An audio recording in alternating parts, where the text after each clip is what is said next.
السلام علیکم ورحمۃ اللہ وبرکاتہ۔ اللہم صلی علی سیدنا محمد وعلی آل سیدنا محمد دخیل اللہ ثم دخیلکم یا رسول اللہ صلی اللہ علیہ وسلم۔ اللہم صلی علی سیدنا محمد وعلی آل سیدنا محمد۔ سوال: اس پرفتن دور میں بغیر علم کے فتویٰ دینا کتنا خطرناک ہو سکتا ہے؟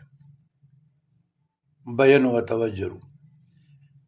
اس پرفتن دور میں بغیر علم کے مستند علماء کرام کی فتاویٰ کے بغیر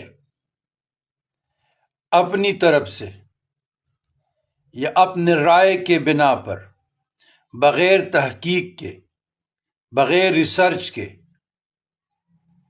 فتویٰ دینا گناہ کبیرہ، حرام، ممنوع، فتنے اور فساد کا باعث۔ مثلا میں ایک مثال دیتا ہوں۔ اس وقت ہم فرقواریت میں جکڑے ہوئے ہیں۔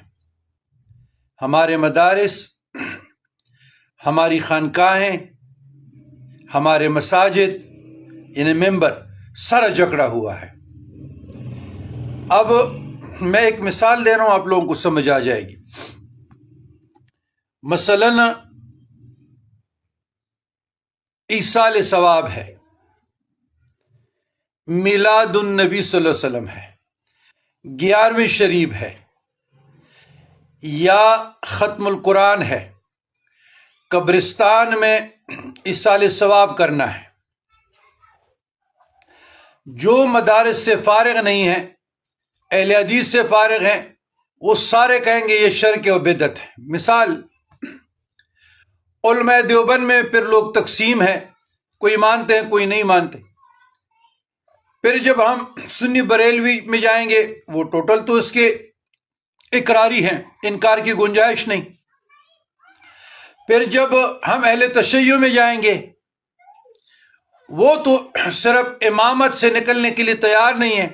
ان کے لیے عید میلاد النبی یا ان کے لیے امام حسن علیہ السلام کی اولاد یا شیخ عبد القادر جیلانی رضی اللہ تعالیٰ عنہ کی اہمیت، فضیلت کوئی معنی نہیں رکھتی۔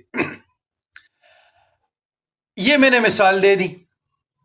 پھر جب ہم غامدی صاحب، ذاکر نائک، پرویزی یا توحیدی برادران کی باتوں پہ جاتے ہیں، وہاں بھی آپ کو نفی مل جائے گا، بلکہ وہ تو